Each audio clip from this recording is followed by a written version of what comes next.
तो अभी तक हमने बात की कैसे यहाँ पर महाराज छत्रसाल ने बुंदेलखंड में दिग्विजय कीनी और एक स्वराज्य की स्थापना उन्होंने औरंगजेब की नाक के नीचे की।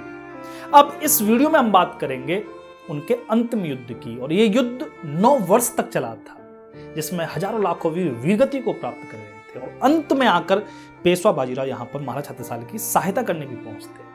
तो वीडियो बहुत ही अद्भुत होने वाली है, एंड तक देखें। अच्छी लगे तो शेयर जरूर करें। अब यहाँ पर महाराज छत्रसाल ने औरंगजेब की नाक में दम कर रखा है। औरंगजेब ने बहुत सारे सूबेदार सरदार भेजे, लेकिन सबको कुटकुटाकर महाराज छत्रसाल ने वापस कर दिया। कई बार संधियां भी हुई मुगलों से, लेकिन वो संधियां 2-4-6 महीने ही चल पाई। अंत में आकर यहाँ 1 जनवरी 1707 को औरंगजेब और महाराज छत्रसाल के बीच फिर से एक संधि होती है, लेकिन दुर्भाग्य से ये संधि भी 2 महीने चली। क्यों चली? क्योंकि 2 महीने बाद ही औरंगजेब की मृत्यु हो जाती है। इसमें बुंदेलखंड में कहावतें चलती हैं कि जो औरंगजेब की मृत्यु हुई थी वो महाराज छत्रसाल की वजह से हुई थी। क्यों हुई थी? क्योंकि महाराज छत्रसाल को एक चाकू दिया था उनके गुरु प्राणनाथ ने। उस चाकू पर बड़ा तेज विष लगा हुआ था और प्राणनाथ ने आज्ञा दी थी छत्रसाल को कि कैसे भी इसको औरंगजेब की त्वचा से चला दिया जाए। जैसे चला दिया जहर यहाँ पर चला जाएगा उसके शरीर में और औरंगजेब की मृत्यु हो जाएगी, और इसी कारण से औरंगजेब की मृत्यु भी होती है। लेकिन ये सब आधारहीन बातें हैं, इसका कोई तथ्य नहीं मिलता। या औरंगजेब की मृत्यु हो गई तो संधि भी टूट गई। संधि क्यों टूट गई? क्योंकि अब औरंगजेब के बाद उसके जो वंशज थे वो मुगल गद्दी के लिए लड़ने लगे। सब में द्वंद्व छिड़ गया, युद्ध छिड़ गया। लेकिन महाराज छत्रसाल इन सब में तटस्थ बने रहे। वो किसी के साथ नहीं गए, सबको हामी बढ़ते रहे, लेकिन किसी के साथ नहीं गए। समय पहुंचा 1713 में यहाँ फर्रुखसियार गद्दी पर बैठता है। तब यहाँ पर महाराज छत्रसाल को फर्रुखसियार का साथ देना पड़ता है, मुगलों को साथ देना पड़ता है सवाई जयसिंह की वजह से।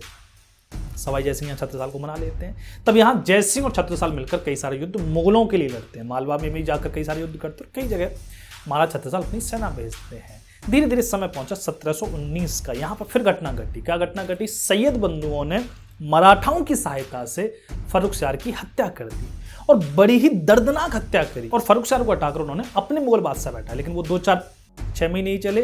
अंत में आकर उन्होंने यहाँ मोहम्मद शाह रंगीला को बैठाया। रंगीला बड़ा ही रंगीन व्यक्ति था। यहाँ पर रंगीला को बैठाया, लेकिन रंगीला के बैठते ही महाराज छत्रसाल पर एक युद्ध आरोपित कर दिया गया मोहम्मद खां बंगस के द्वारा। मोहम्मद खां बंगस को रंगीला ने इलाहाबाद का सूबेदार बना दिया।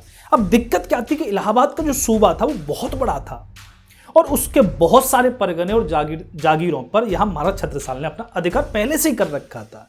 अब मोहम्मद खां बंगस को जब सूबा मिलेगा तो वो अपने परगने जागीरों को छुड़ाएगा, और इसी में छत्रसाल और मोहम्मद खां बंगस के बीच युद्ध होना तय हो चुका था। दूसरा कारण था, या सवाई जयसिंह भी चाहते थे कि छत्रसाल बंगस से लड़े। तो सवाई जयसिंह का भी यहाँ पूरा प्रभाव था छत्रसाल पर कि छत्रसाल कैसे भी यहाँ बंगस को परास्त करे, क्योंकि जयसिंह का मुगल दरबार में बड़ा रसूख हुआ करता था। लेकिन जैसे ही रंगीला आया तो जयसिंह का प्रभाव कम हो गया, बंगस का ऊंचा हो गया। अब जयसिंह चाहते हैं हमारा भी प्रभाव बढ़े। ये सब राजनीति है। लेकिन आपको यहाँ पर एक बात समझनी पड़ेगी कि महाराज छत्रसाल ये युद्ध नहीं चाहते थे। महाराज छत्रसाल की जो आप पत्र पढ़ोगे, जो उन्होंने जयसिंह को लिखे, जो उन्होंने मुगल दरबार में भी भेजे, महाराज जयसिंह बंगस से कोई युद्ध नहीं चाहते थे। क्यों? क्योंकि उनकी एक तो अवस्था बहुत थी, 70 साल के हो चुके थे। दूसरा विशेष कारण था कि उनके 2 पुत्र आपस में लड़ मर रहे थे, हृदय शाह और जगतराज। इन दोनों में आपस में ही राज्य को लेकर लड़ाइयां चल रही थी। महाराज छत्रसाल की 3 पटरानी और 19 रानियां थी टोटल, और उनके पुत्र 68 की संख्या में मिलते हैं आपको। 68 पुत्र थे। अगर आप ध्यान से पढ़ोगे तो सबसे बड़े पुत्र पदम सिंह थे, लेकिन पदम सिंह ऐसी रानी से हुए थे कि वे राजा नहीं बन सकते, तो पदम सिंह तो वहां कैंसिल आउट हो जाते हैं। दूसरे बचते फिर यहाँ पर हृदय शाह और जगतराज। तो हृदय शाह बड़ी रानी के पुत्र थे, इसीलिए छत्रसाल क्या चाहते थे? हृदय शाह को राजा बनाना चाहते, लेकिन हृदय शाह जगतराज से छोटे थे 3-4 महीने। तो यहाँ पर जो जगतराज की माता थी दान कुंवर की आपने कहानी सुनी थी, धंधेरों की भतीजी थी, जिसका विवाह महाराज छत्रसाल से होता। दान कुंवर यहाँ अपने पुत्र को उकसाती है राज्य के लिए, और यहाँ पर महाराज छत्रसाल बिगड़ जाते हैं। महाराज छत्रसाल का अगर पत्र पढ़ोगे तो बड़ा खरी गोटी सुनाते हैं दान कुंवर को, लेकिन दान कुंवर ने इतनी कटुता भर दी भाई के बीच में कि हृदय शाह और जगतराज में बड़ा द्वंद्व चला। दान कुंवर की जब मृत्यु होती है 1730 में, तो महाराज छत्रसाल उसकी अंतिम क्रिया में भी नहीं पहुंचते, इतना ज्यादा खफा हो चुके थे। तो यहाँ पर दान कुंवर, देव कुंवर तो पहले ही सुधार चुकी है, तो दान कुंवर को द्वंद्व था या हृदय शाह से, तो पुत्र का आपस में द्वंद्व चल। ये पारिवारिक इतना विरोध बढ़ा कि महाराज छत्रसाल की खोपड़ी घूम गई। महाराज छत्रसाल अब परिवार से जूझे, इतना बड़ा परिवार है, परिवार की आपस संभालें, अपनी अवस्था को संभालें कि यहाँ युद्ध कर। तो महाराज छत्रसाल ये युद्ध नहीं चाहते थे, लेकिन महाराज छत्रसाल पर युद्ध आरोपित कर दिया, और इसमें आग में घी का काम किया उनके पुत्र हृदय शाह ने। हृदय शाह ने बुंदेलों की सेना लेकर सीधा आक्रमण कर दिया कालपी और एरच पर। कालपी को बुरी तरीके से यहाँ तबाह कर दिया, कालपी पर अपना अधिकार कर लिया। अब कालपी पर अधिकार हो गया, बंगस इससे तिल मिला गया। बंगस ने अपना एक विशेष सेनापति भेजा, दिलेर खां। दिलेर खां के साथ एक बड़ी सेना देकर भेजी यहाँ कालपी की, और कालपी में जाकर दिलेर खां ने युद्ध किया और दिलेर खां ने उस कालपी को अपने अधिकार में ले लिया, बुंदेलों को पीछे खदेड़ दिया। दिलेर खां राठौड़ था वास्तव में, लेकिन ये कन्वर्ट होकर मुसलमान बन गया था। दिलेर खां बड़ा दिलेर आदमी था। युद्ध आगे तक चलता गया, सीधे सीधे बुंदेलखंड में प्रवेश कर गया, लेकिन वहां पर महाराज छत्रसाल खड़े थे 30,000 सैनिक लेकर। दिलेर खां से युद्ध होता है, दिलेर खां पीछे हटता है, 6 महीने तक युद्ध चलता है। अंत में दिलेर खां को मौत के घाट उतार दिया जाता है महाराज छत्रसाल के द्वारा। इस बात से और तिल मिला गया बंगस, लेकिन अब बंगस कुछ नहीं कर सकता था। क्यों? क्योंकि बंगस कहाँ घिरा हुआ है? बंगस मारवाड़ में घिरा हुआ है। अजीत सिंह राठौर का विद्रोह चल रहा है, अजीत सिंह राठौर अपने उफान पर है, बंगस वहां पर युद्ध कर रहा है, और इसी में उसके 2 साल निकल जाते हैं, 1721 से लेकर 1723 तक। दिलेर खां की जो वीरगति होती है वो 1721 के अंत में होती है, लेकिन 2 साल तक बंगस वहीं रहता। अंत में जब संधि हो जाती है अजीत सिंह राठौर से, तब वो इलाहाबाद लौटता है। तब यहाँ पर मुगल बादशाह का उसको फरमान जाता है कि छत्रसाल का दमन किया जाए। तब ये अप्रैल 1724 में इलाहाबाद से सेना लेकर यहाँ पहुँचता है भोगनीपुर। भोगनीपुर एक स्थान था, आगे यमुना जी थी, और उसके बाद फिर बुंदेलखंड में उसका प्रवेश होना था। यहाँ पर भोगनीपुर में उसने अपना शिविर डाला, लेकिन दूसरी ओर यहाँ पर हृदय शाह और जगतराज अपनी अपनी सैनिक टोली को लेकर उपस्थित हैं। बीच में यमुना है, यमुना भी उफान पर थी। अब यहाँ पर यमुना जैसे ही शांत हुई, बंगस ने यमुना को पार किया अपनी सेना सहित, लेकिन वहां पर हृदय शाह और जगतराज दोनों ही टूट पड़े बंगस की सेना पर। बड़ा भयंकर युद्ध चलता है, लेकिन बंगस की सेना विशाल थी, इसलिए हृदय शाह और जगतराज को धीरे धीरे पीछे हटना पड़ता है। अब वे छापामार युद्ध नीति से इसको परेशान कर रहे हैं। ये युद्ध 6 महीने तक चलता है, लेकिन यहाँ पर जो बंगस था वो भोगनीपुर से केवल सिंगुड़ा पहुंच पाता 6 महीने में, मतलब कहीं नहीं पहुंच पाता, थोड़ी सी दूरी है। लेकिन सिंगुड़ा में यहाँ महाराज छत्रसाल अपनी 30,000 सेना को लेकर पहले ही उपस्थित हो चुके। अब यहाँ पर 3 सेनाएं एक साथ आक्रमण करने वाली हैं बंगस पर। यही हुआ, 3 सेनाओं ने आक्रमण किया, बंगस की हालत खराब हो। बंगस यहाँ पर अच्छे से समझ गया कि बुंदेलों से ऐसे पार नहीं पाई जा सकती। तभी यहाँ पर एक और घटना घटती है। एक खबर पहुंचती है कि ग्वालियर पर मराठाओं का आक्रमण होने वाला है। मराठाओं के उस समय अधिपति थे पेशवा बाजीराव। बाजीराव यहाँ आक्रमण करने वाले, ग्वालियर पर अधिकार करने वाले। तो जो रंगीला था उसने तत्क्षण यहाँ पर फरमान भेजा, संदेश भेजा मोहम्मद खां बंगस को कि छत्रसाल को छोड़ो, उनसे फिर लड़ लेंगे, यहाँ पर ग्वालियर भागो। मराठाओं का अधिकार ग्वालियर पर हो गया, दिक्कत हो गई। तो ग्वालियर के लिए बंगस को आना था, लेकिन अब युद्ध बीच में कैसे छोड़कर आए? तब यहाँ पर मोहम्मद खां बंगस महाराज छत्रसाल से संधि कर लेता है, संधि हो जाती है।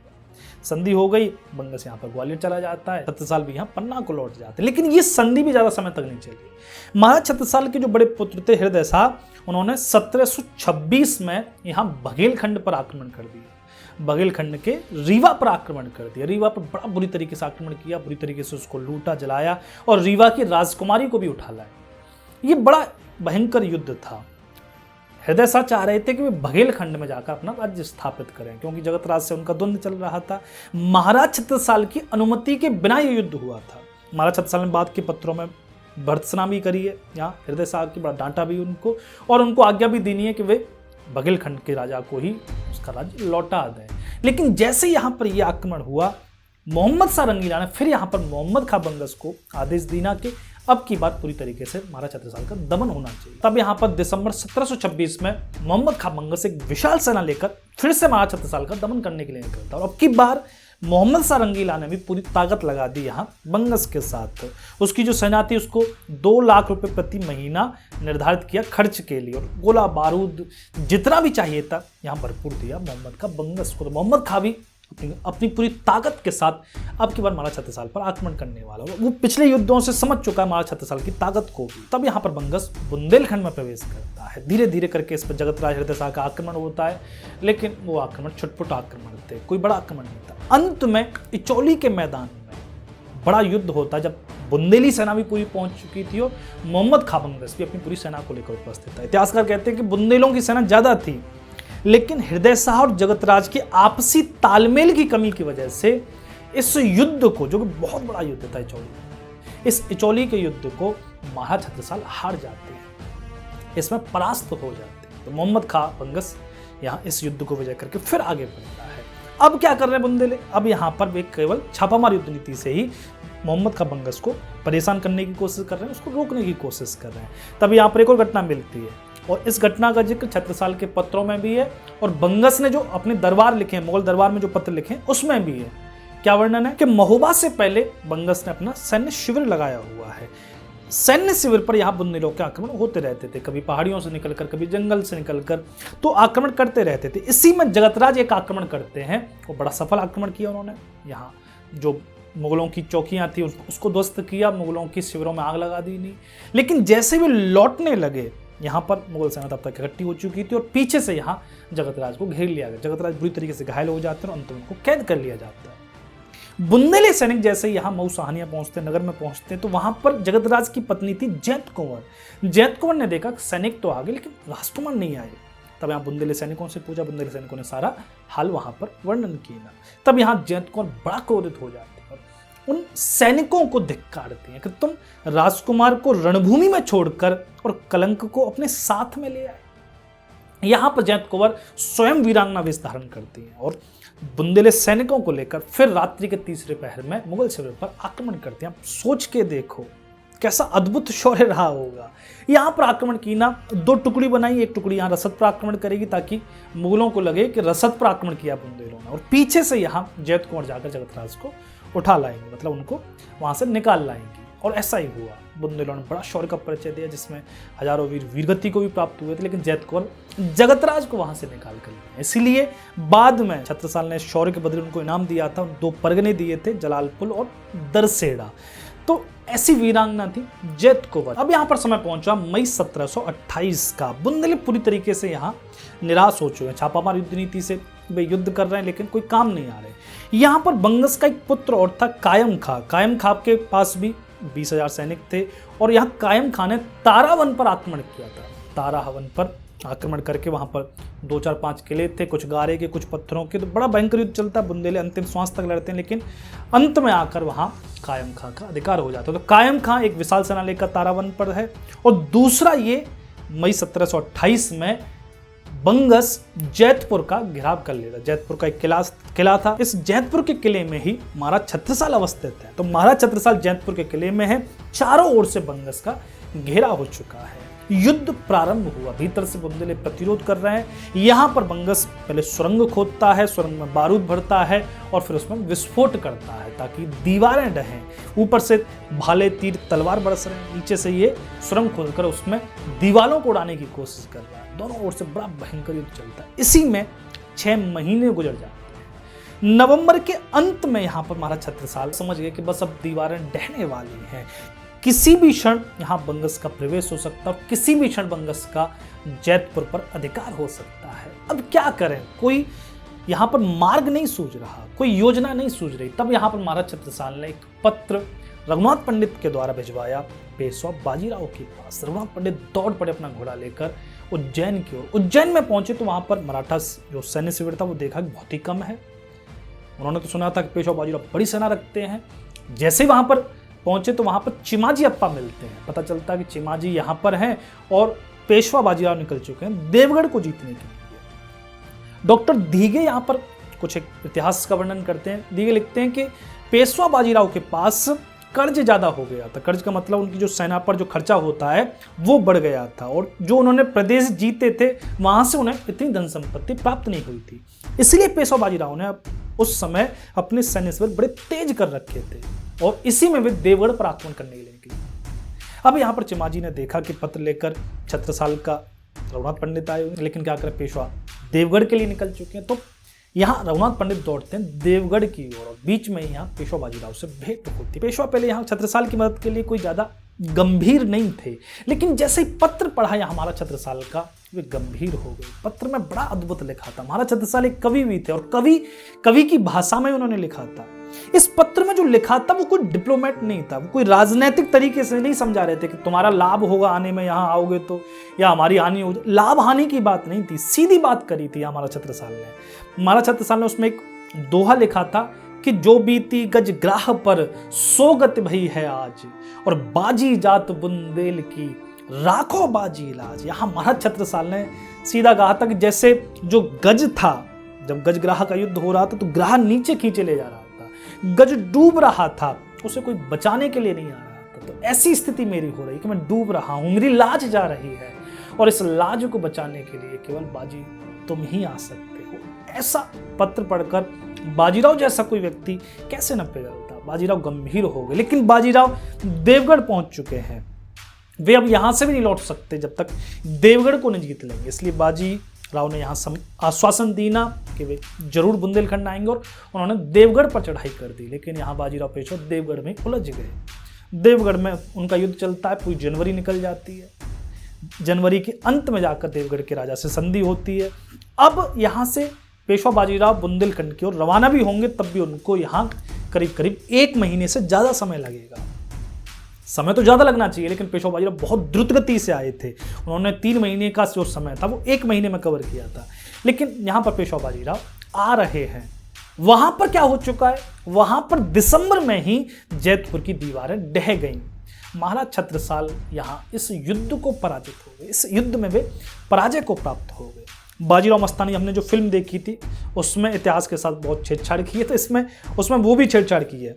एक तो वो मस्तानी लेकर पत्र गई थी, मस्तानी पहुंचती है बाजीराव के पास, वो तो चलो उन्होंने फैंटेसी के तौर पर दिखा दिया, मस्तानी नहीं पहुंची थी, वो रघुनाथ पंडित पहुंचे थे।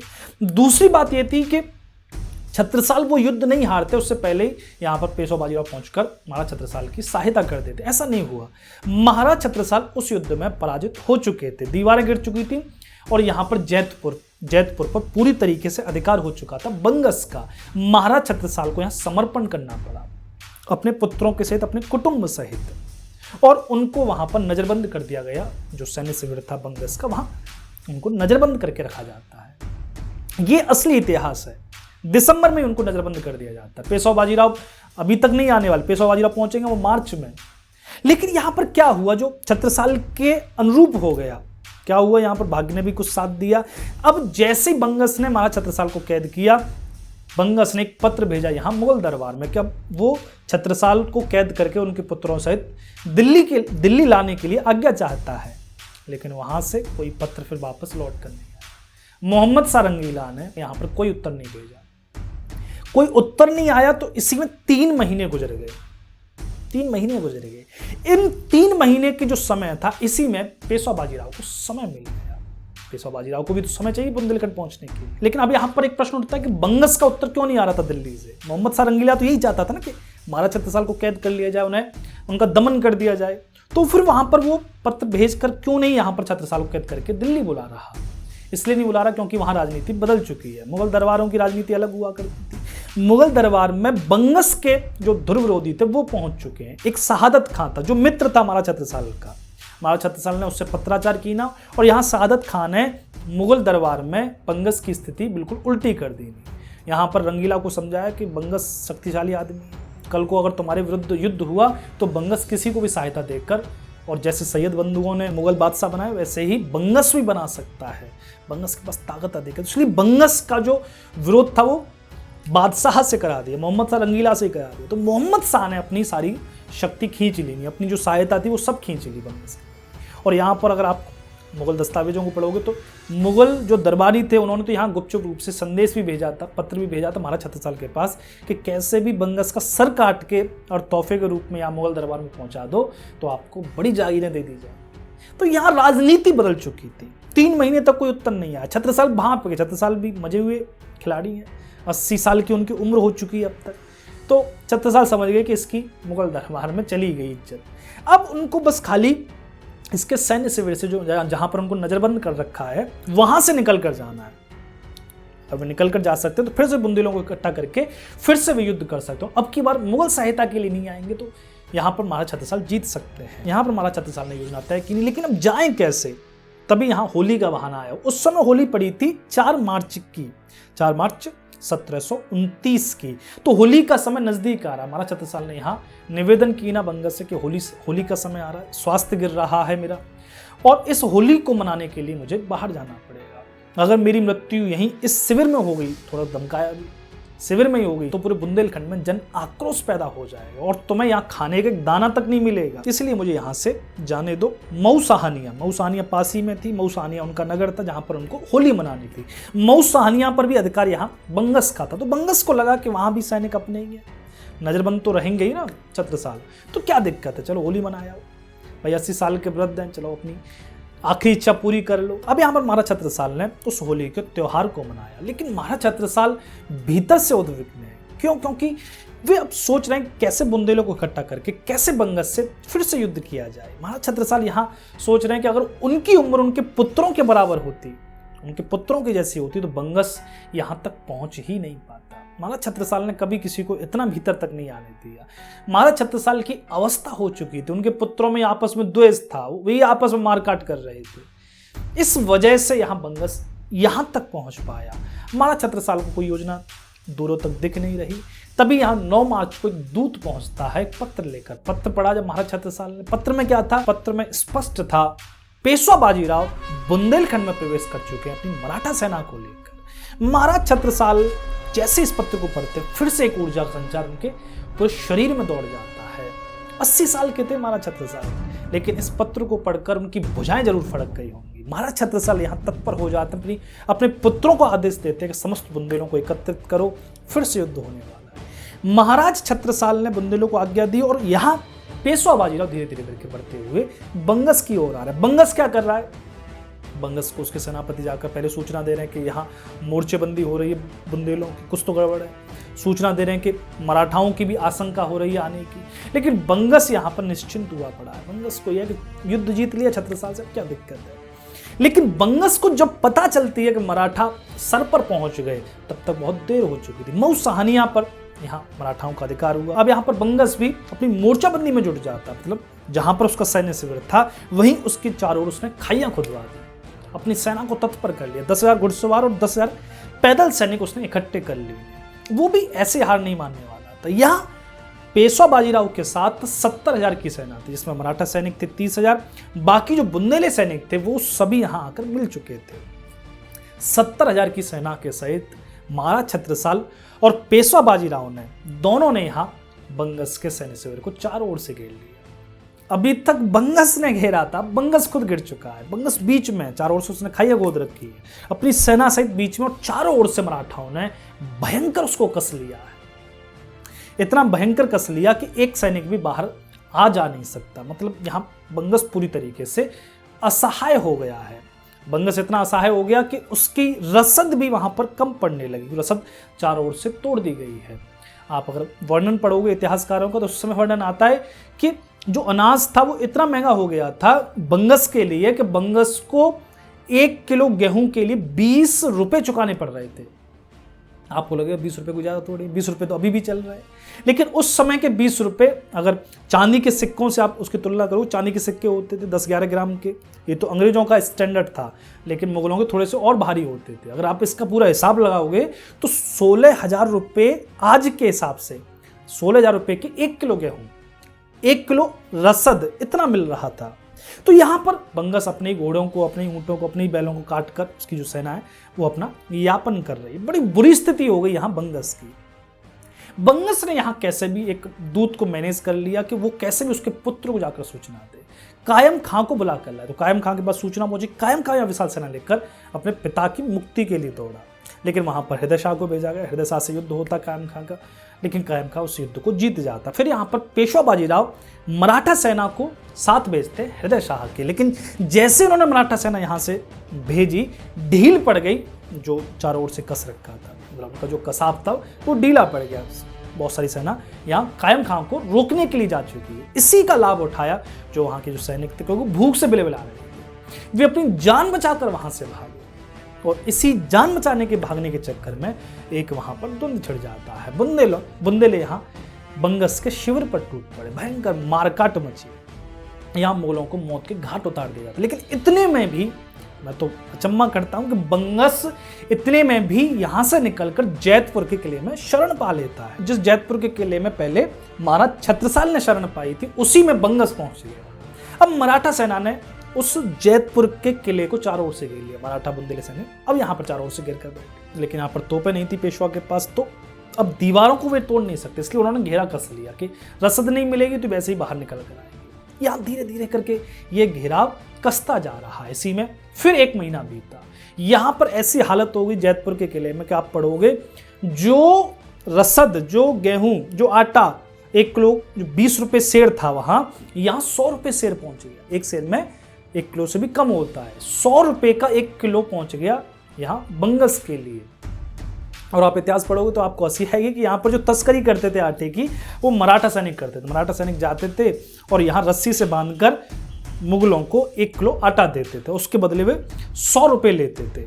आज के हिसाब से तो वो 80,000 रुपये किलो आटा हो गया, वो 1 किलो आटा, और उसमें भी हड्डी का चूरा मिला देते थे। ऐसे करके गुजारा चल रहा। बहुत बुरी स्थिति यहाँ बंगस की होती जा रही है, लेकिन यहाँ पर बंगस की किस्मत ने साथ दे दिया। मराठा शिविर में यहाँ महामारी फैल गई। मराठा सैनिक यहाँ पर मरने लगे तड़प तड़प कर। पेशवा बाजीराव ने देखा कि ऐसे पूरी सेना ही चली जाएगी, तो पेशवा बाजीराव ने 22 मई 1729 में वहां से जाने का निर्णय किया। स्थिति अब कंट्रोल में आ चुकी थी। छत्रसाल, महाराज छत्रसाल के हाथ में, इसलिए पेशवा बाजीराव अपनी सेना को लेकर 22 मई 1729 को दक्षिण की ओर चले जाते हैं। अब 20,000 सैनिकों के सहित महाराज छत्रसाल ने जैतपुर को घेर रखा है। पहले बंगस ने घेरा था, फिर महाराज छत्रसाल ने घेर लिया। ये इतिहास है, फिल्मों में ये नहीं दिखाया जाता।